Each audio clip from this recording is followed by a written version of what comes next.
It is hard to be a sales leader. So many responsibilities piled on you by the company, administrative responsibilities, meetings, and so forth. And at the same time, while you're handling all of that, you've got to develop a high-power sales team. Well, sales leaders make a lot of mistakes. Wouldn't it be great to know exactly what those primary mistakes are so you could step over those landmines? In today's Sales and Training podcast, Paul Fuller and I, we debate what those top 3 mistakes are. You might want to get a notebook out and take some notes. This is Sales Untraining, a very different kind of sales podcast. 3 out of 4 salespeople are failing. They're falling short of their revenue. Why doesn't sales training work? That's what this sales podcast is about. It's your weekly sales strategy guide designed to rewire your sales brain. Welcome to Sales Untraining. I'm Kelly Riggs, and I've got a special guest with me today, and he's really going to help what we talk about come to life. This is your weekly sales strategy guide designed to completely rewire your sales brain. Hey, thanks for joining the podcast. Hope you'll subscribe, and listen, if you have a minute, if you enjoy what you hear or watch, would you please go leave a review? It matters. It really, really helps.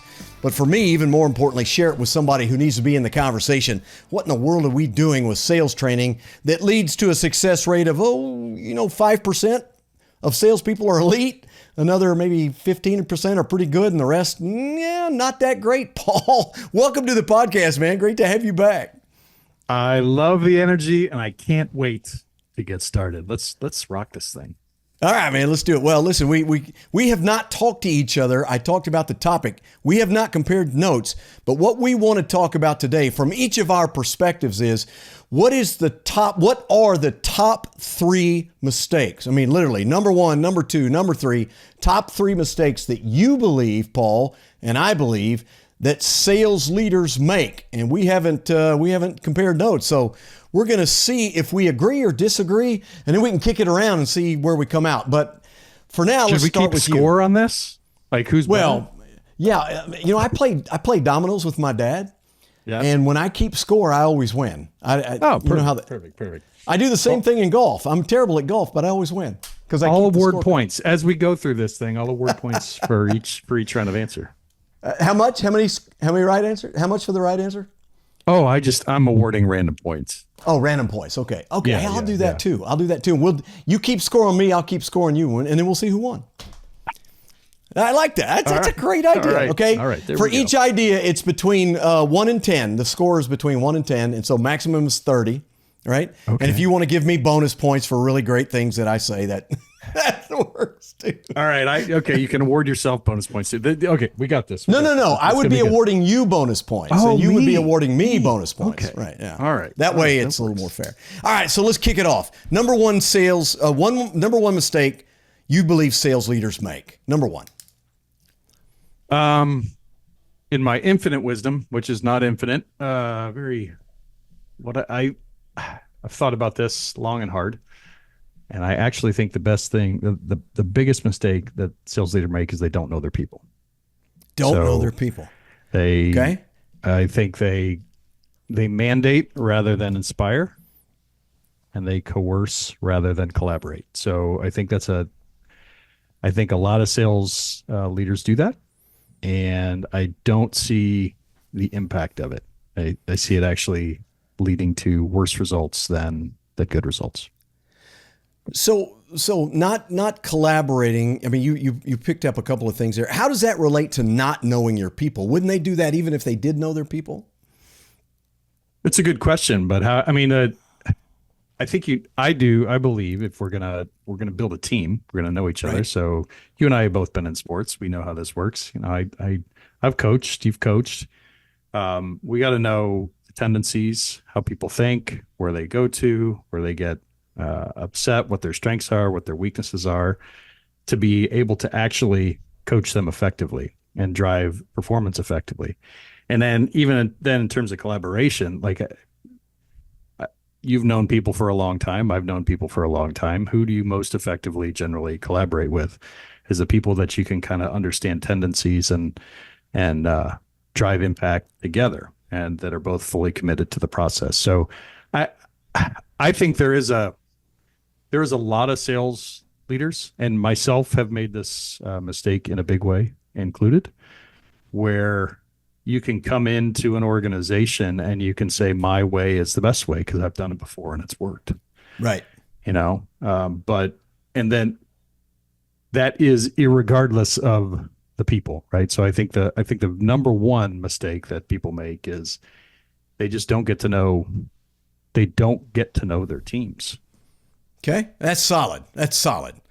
I'm actually going to go a different tack. Okay. And I don't know, maybe you'll count off because maybe you think it's cheating, but I'm going to back up a step, Paul. I think the number one mistake they make is they don't choose the right people. They don't have the right people.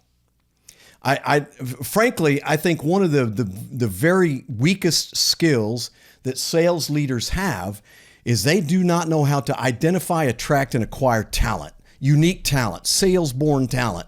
I'm not born salesperson, but people who have the propensity to be great at selling. And I think that if somebody shows up, I just take a Paul Fuller. He shows up, he's a good-looking guy, he's young, he's aggressive, enthusiastic, articulate, talks a good game. He's our guy, okay? Man, this guy's going to kill it. But how many times as a sales leader, I'm really embarrassed to admit how many times it's happened to me because I quit counting. Have you picked somebody, you went back and said, this guy's a killer. He's just going to crush it.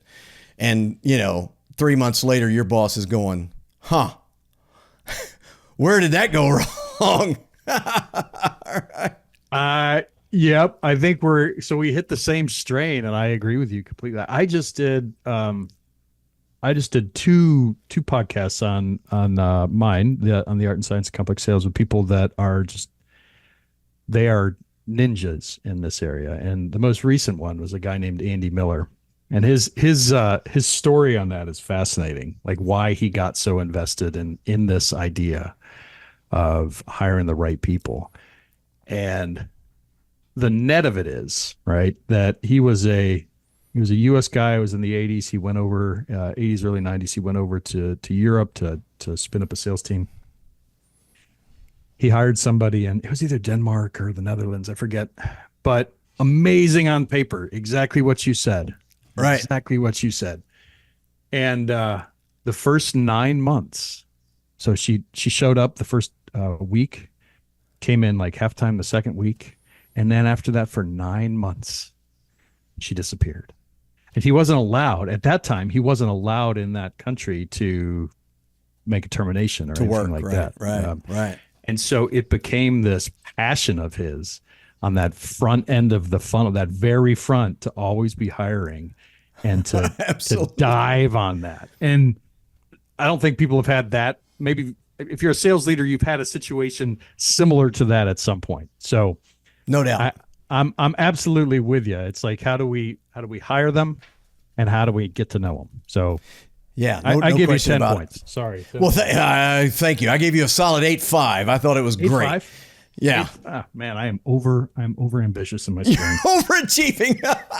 Okay. So here's the thing though. If this gets compounded, I have a specific model that I believe in terms of sales transformation process.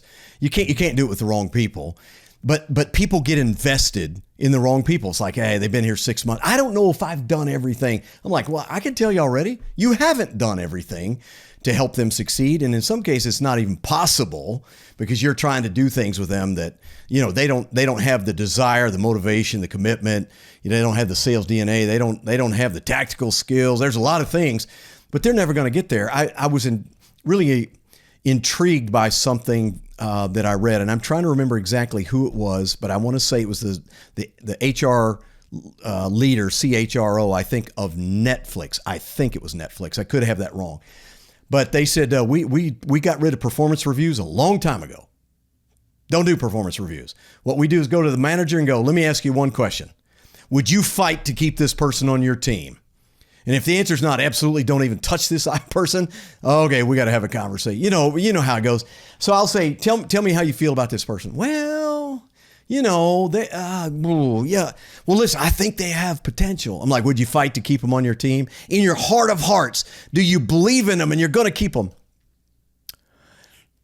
And I like, you already answered my question. I mean, it's, you know, and so if you've got the wrong people, everything you do from here on out is a waste of time. I mean, getting to know the wrong people. I mean, I'm with you. Getting to know your people 100%. That's nails, right? But you got to have the right people. Well, and I think it's an interesting thing because we sales leaders, we all go through this thing of we have this bias towards sunk costs, right? And it's hard. I think it's hard with an individual that you're walking with, and lead in and really trying to help. But we do have it. Like I'm in software as well, and if I'm going up against a huge, huge incumbent that's not working for somebody, people will inevitably work to try and spend and dump more money, the same amount or more money than a brand new system could cost them, into rehabbing an old system because they've already spent millions of dollars into it. Yes. I think what do you think? I mean, I think we just hold on to that sunk cost bias because we and even especially with people, because we're trying to be kind, but I don't think it's the kind thing to do when somebody's on not performing and you know they're not going to be a great member of the team. You know them, you've invested in them, and there's still no performance. I don't think it's the kind thing to do to continue to invest together. I think there's probably better places they could shine brighter. I mean, am I wrong? I 100% agree. Although to be fair, I think that's what people say. You know, I don't know if it'd be exactly fair to this person. And I'm like, I'm calling baloney on that. You and I have been in sales a long time, and I can kind of smell the baloney a ways out. And I'm like, okay, number one, no, that's not true. It is a lot of work to identify, interview, hire, onboard, train, develop salespeople. And you know what kind of process that is. And it's kind of thing like, well, you can hang in there with the person you got because you don't know what that next person's like. Well, that's part of the problem because you can't predictably find and consistently find right people. That's a problem. The other thing is I think people are they're worried about the conflict. You know, they're like, yeah, gosh, if I have to fire this guy, it's going to be a problem. And they get knots in their stomach. I did. I mean, come on. Nobody likes to fire people. So I think I think that is natural. Yeah. Number 3 on the list. Yeah, it may, the reality is maybe I haven't done right by this person, but that's sunk cost bias. That is a big deal. That's an absolute big deal. All right. So let's go to number 2. What is number 2 on your list? Number 2, biggest mistake that you believe sales leaders make? I think it is they don't hold themselves accountable and therefore don't hold their people accountable. I think there's and I look at my career for this to be able to I mean, everybody goes through waves, right? And I really do believe that self-leadership is the number one critical thing of a good sales leader. Agreed. How do I hold myself accountable to the habits that will help me drive improvement and performance across an organization? There are times, I just say there are times if I don't hold myself accountable, then it is so much harder to hold others. Yes. So my follow-on question to that is, what are the discipline habits that those sales leaders need to manifest, that they need to hold themselves accountable to? What, in your mind, what are the critical ones that absolutely have to be evident to the sales team? That is an amazing question. I think number 1 is showing up. And that's really, that's kind of a broad statement, but to be able to show up calm and listening in every situation and be able to control your emotions. I think being able to control your emotions is absolutely a critical one. And I think that actually takes, to do that, I believe that takes some quiet time, some reflection time, and some time learning from other places. So the continual learning, the continual improvement, the continual challenging of your brain. I also think there's some health stuff there. Like I personally do. I personally think that, and I just look at my personal career over time, when I am on point and I am disciplined and I'm driving health, health disciplines into my life, and I'm continually doing that, I perform much better at all the other areas of self-discipline that help me therefore lead better. So I think a lot of times we look to our teams first and say, why the heck aren't they doing this, without looking at ourselves? Man, that's so good. Yeah, I think turning it back around, looking at ourselves, and then saying, "Am I the person they want to follow?" And if I am, I can legitimately. Then I have every ounce that I can demand the best out of them. Yeah, dude, I think that's so on point. Sales managers many times are the best salesperson. They got promoted. Many times there's an ego involved there. There's a lack of patience. Their self-regulation in terms of emotional intelligence is not great. And so the primary thing that any sales leader's got to do is gain the trust of their people so they can actually have an impact on them. And if you can't manage your emotions effectively, if you can, I tell leaders, look, you don't get to have a bad day. Sorry, comes with a job. If you're going to be the sales leader, you need to work your stuff out before you hit the door, because you need to be the bastion of enthusiasm, positivity, get it done, make it happen, discipline, action, all of those things, because you've got to model it for your team. And so if you're moody and you're up and down and, you can't manage your emotions, I mean, you're never going to build that deposit of trust with people that allows you to influence them in a positive way. I think that's killer. We talk about modeling habits. I'll tell you the one that makes me crazy right now. This sounds crazy. I mean, I tell people this story and they're like, really? I have visited with sales leaders and I talk to them about training. Training's not the objective. Learning is the objective. Habit change is the objective, right? So you got to learn, grow, change. And if you're not doing those things, there's something wrong. So they'll say, well, Kelly, we've tried training, but I can't get some people to show up. I'm sorry, what? What do you mean? I thought you were the boss. Right? I mean, it just kills me. The one thing that I always modeled is I always had books out over this shoulder. I always had books out. I was always looking and reading a book. I had stuff on. I'd bring it up in a sales meeting. I was reading this today. I mean, I'm saying, look, if you're going to be successful, you need to be a learner. And going back to point number one for me, I won't hire anybody that's not a learner. If you're not invested in the profession, I'm not interested. Okay. I mean, it's like a doctor who gets a job, but he never gets his CEUs or never goes to conferences, never gets better, never goes to Sawbones classes to learn procedure. Forget it. I don't want that guy working on me. Right. No, that's fantastic. I love your number two.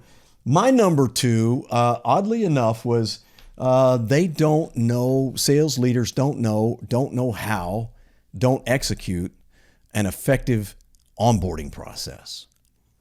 They don't get their people up to speed. They don't understand the runway of how long it takes to get people up to speed. They don't have a defined training program to get them to first milestone, which to me is the ability to go out and make calls. You don't have to know everything. You don't have to be wildly experienced, but you have to be able to operate with some level of independence. And when you don't onboard your salespeople effectively, that high degree of confidence tends to wane. You go to, how it goes, 2-week sales class, 90% product knowledge, fire hose. Then here's your list, go out and start making calls. And they don't have any confidence behind them, right? It makes me crazy. Whether that rises to the level of number two, it's certainly, I want to get the right people and then I want to get them started in the right way. And that's kind of the progression I was looking at. Well, I agree with you. Not too controversial. I think it is finding the right people, getting them in the right spots, in the right seats. There's an interesting thing that I've found in that. I wonder if you agree. Is I found the really good salespeople, and this might be a personal preference. I don't know, but are the ones that are after a week they're itching just to let me make a call, just one. Right. Just get me from zero to phone as fast as you can. I can learn all the other things, but can you do that for me and I love it when the thing that I love, back to your point number one, hiring the right people, is when you get a person that comes in like that, it's a completely different experience. Yeah, that's true. When you get a person that comes in and just holds and waits and stands and says, okay, feed me. It's a much harder thing to do. Yes. They can follow a process, they can do that, but they don't own it. I think that's a great number two, because at that onboarding stage, lets you know the tenor. Everyone that I've ever, just about everyone that I've ever been through, I would have to say like 80%, 8 out of 10, you can, from their onboarding, you can understand if they will be successful within the organization. Oh, absolutely. My whole mantra in sales development is predictability and consistency, right? So if I've got a plan that takes people to a specific milestone in a specific amount of time, and we're doing, checkups and testing and reviews and, role playing and get them in front of those customers in real world and let them see it. And, I'll never forget, this is probably why it means so much to me, is my very first sales job at the ripe age of 20, had no business being hired, by the way. But my boss said, look, you got 2 weeks. 2 weeks from, it was a Monday, he said 2 weeks from today on a Saturday, actually. So you get 2 full weeks of training. On Saturday, you're going to come up here and you're going to do a live presentation of our primary product. And you're going to do it in front of me, the sales manager, and all the other salespeople and whoever else I want here. And if you don't do that well enough, we can't use you. I'm 20 years old. I'm like, I'm screwed. This is not going to go well, right? But he was setting the expectation very clearly. You're either going to learn, grow, and develop, or you're the wrong guy. And that stuck with me. I think that really matters when you can take people from point A to point first milestone and the level of confidence that they have. I'll give you an anecdotal story. Working with a sales leader that I'm coaching right now, and we were having this conversation. He goes, listen, I got to share a story with you. I've got a guy who's just chomping at the bit. I mean, he goes, this guy's, he's talented. He's fantastic. He's going to be a killer. And he came to me. He's like, hey, when can I get out there? When can I need to start making calls? He goes, relax. Okay. You need to go through the process. You're going to go through this sales training. You're going to do this and that. You're going to spend time in these 2 departments. You're going to absorb all these things. Then you and I together are going to go make some calls. Okay. Trust me. Just trust me. It's going to go way better than if I just throw you in the deep end of the pool and you flounder around for a while. And he said, I'm really having to pull this guy back. He goes, I love it. I love this guy. He's going to be awesome. But I'm not going to fall in the trap of throwing him in, like getting 3 hours of sun on day 1 in Hawaii. Not a good idea. Not a good idea. Not happening. So I thought, well, that's cool. I love that. Right. I do. I love the, back to point 1, your point 1 and 2 tie together so well, but back to point 1, right? That I think that is the type of person that every sales Peter dreams of, right? We dream about it. Absolutely. Oh gosh, help me. I want to do this faster. Right. What next? Like, what next? Hey, what next? Hey, hold on. But I was thinking back to your story, that 2-week thing when you're 20 years old. I'm sure there's people that are horrified at that, and I don't know. What would you get today, Paul? Well, that's not fair. I don't understand. Why are we? Yeah. Oh man. But what did it really teach you? What I'm hearing is it taught you that you could do hard things in the context of this business, right? Absolutely. It did it with a little bit of a stick. I don't love that, but it did teach you that. And then how do you carry that forward? I think that's really important. I think that's, to me, at the heart of a good onboarding. Is it teaches people that they can do hard things. Yes. They can do hard things in the context of this business. Absolutely. And they can stand on their own 2 feet. I want to be fair. I need to complete the story. I was given a 2-week time frame, but here's the path. Here's what you're going to do. And I'm going to have you working in a classroom with other salespeople to learn the techniques and watch them in action and get a sense. And, at the end of the first week, he's like, hey, you're coming along. You're doing great. Just stay with it, right? Keep getting better. Keep learning. We need to understand more things and you need to develop more composure and confidence. But by the time I got to Saturday, now, full disclosure, my insecurity was on high alert. And so I was scared to death to look bad. So I was acting like I got this, brother. And inside I was going, holy crap. Right. But There was plenty of encouragement and recognition and come alongside and all the stuff that really mattered. They didn't throw me out there and go, 2 weeks, come back, see what you got. Nah, they weren't that Neanderthal. And listen, we're going to take a break. We're going to come right back, though, and you don't want to go anywhere because we're going to look at item number 3. And I have a sense that Paul and I might be on different sides of the fence. Stay with us.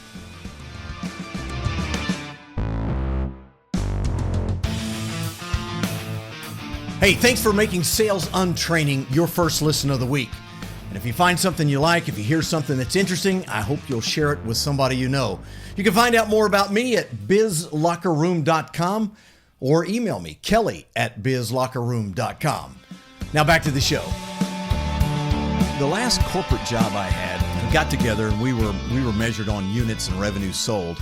And I got the team together and said, what do you guys think we can do? What's the number? What do we want to shoot for? And hands would go up. We need to do X. This is what we need to do. I'd say, great, tell me why. Why is that important? And somebody else would go, I don't think that's high enough. Wait a minute, let's temper that. Maybe that's a little too aggressive. We've only done this and that. But by the time I'm done, we've settled on a number. It's our number. It's our goal. And we break it down into chunks, manageable bites that we can go conquer. And we can do that. And it's not me putting a quota on them. It's them driving the performance of their individual sales efforts for their own individual benefit because it means something to them personally.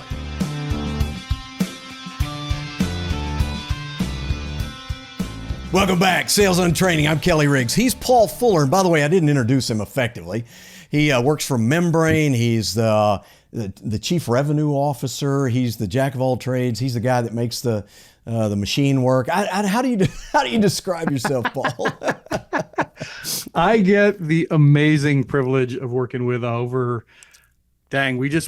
hit a number of about 300 sales partners around the world with the greatest growth platform that I've ever seen. And then I get to lead our sales team, our partner team, our marketing team, and our customer success. So what that means when I say lead, I get to serve them and they get great ideas and I get to raise my hand and say, let's get after it. So you bet. That's what I am at Membrain. Hey, make sure you check out Paul on LinkedIn and find membrain.com. We're in the middle of talking about what our individual opinions are about the top 3 mistakes that sales leaders make. And by the way, I said you might be surprised. We might be on opposite sides. Not because I know. I'm just looking at mine. And I'm so excited, Paul. I'm excited to hear what number 3 is for you. So let's get there. What's your number 3 top mistake sales leaders make? I think my number 1 was when I talked about my number 1, it was you got to get to know the person. Mm-hmm. But my number 3 is that they rely too much on that relationship. Oh, talk more about that. Well, I could say this another way is that I believe they don't implement and follow a sales process. I actually think, and people can give me all the grief they want to on this, but I think it is absolutely critical that a sales leader gives themselves the context to be able to coach in and gives their salespeople a map to follow. And what I find often, what I've done myself in the past, is being able to, because I have a relationship, I will rely too much on that relationship and understand that rather than go back to my process of discovery on each and every deal and how we work together to gain consistency on how we're driving results. Oh, dude. So I think it's a really big deal. So good. And now that you gave me the context for that, I like that's genius, right? It is. And you can, anecdotally, I've got this story. I'm going to actually relate in a podcast or on a post or something. But I mean, I lost a big deal recently. Big deal I should have won. I mean, I do this for a living. I shouldn't be losing this deal. And I lost it. And it's because of very similar things to what you're discussing. We get too familiar. We get too comfortable. And we think, hey, this is going to happen and it's fine. But following a sales process, I love what has been said, and I'm trying to remember exactly who said it, and it'll pop in my head because I've got a memory anymore that I have to replace floppy disks in my head to get my memories back. Paul's got a 3 terabyte hard drive. I got 5.25-inch floppies over here, But he said, if you can't describe what you're doing in a process, you don't know what you're doing. I've never forgotten that. And process doesn't mean that there aren't variables and if-then statements and, that kind of thing. But if you can't tell me where you are in process and what needs to happen next and what's important, then you're winging it. And winging it, never a good idea. Never a good idea. So absolutely love that. So relying too much on that relationship and not being focused on the actual journey, the process to make things happen. Am I interpreting that correctly? Yeah, exactly. Like it'd be like hopping in the car with your spouse, right? And in the days before a GPS and saying we're going to go for our summer vacation to Connecticut. Can you give me the map and let us go? And your spouse says, nah, I don't really feel that. Let's make it happen together. Let's just wing it. We're going to wing it. We'll end up sometime over there. There's times for that. That could be a really fun journey. The challenge with that in sales is there's not repeatable and there's no context for which you to be able to coach your team and coach and improve yourself. So if your process sucks, you need to improve your process. Yes. If your team executing the process is not good, you need to help them do that better. No question about it. And by the way, it's just a map. That's all it is between the two of you and the customer. That the best sales processes, the customer should be a huge part of. You should tell them exactly what you're doing. I wanted to say, if you're listening, Paul just dropped the knowledge bomb. He mic drop moment there. And I love what you said. I wrote it down. You have to have the context to be able to coach, and the rep has to have a map to follow to get there. Dude, that's awesome. I love that. And I think that is what is missing, context and roadmap for a lot of people. So you get a solid 10 on that one, brother. You blew that one in. That was amazing. First 10, yes. No, your other one was a 10 too. I went 8-5, 10-10. Yeah, okay, you're 28-5. In fact, I'm going to throw in a bonus point on the last one. It was too good. All right. So I'm probably behind, but I'm going to see if I can get there. I don't think I will, because my number 3 is maybe too generalized. I'm not sure, but I get the right people. I get them onboarded correctly. The thing that I see that sales leaders do poorly, is they don't create the right culture of engagement and accountability. The kind of thing that creates performance excellence. Man, I'm all in. I want to be a part of this. I'm riding to the standards that you create, and I want to get there. And I will be accountable to those things. Accountability is not something you demand of people. It's a process you create. I don't think sales leaders know how to do that. It's either hardcore micromanagement or it's that extreme laissez-faire approach that says, whatever you want to do, I don't want to make you unhappy. That's just, can you imagine raising kids that way? Come on. Neither way works. You raise your kids, you're like, beat them to death or let them do whatever they want. Neither one of those is going to go well. Yeah, and I think you're dead on there. And iron sharpens iron, so that's a very it's true. But we have to first, and that goes back to my second point. You do have. I don't think a lot of sales leaders know how to hold themselves accountable, and that's a ongoing journey for me. But creating that culture of accountability and want to and can do results is really, really cool. And then I'm going to add to something you said there, Kelly, because one of the things that I find so cool, so amazingly cool, is when you as a sales leader, it's 6 months or a year or whatever, you just back up, right?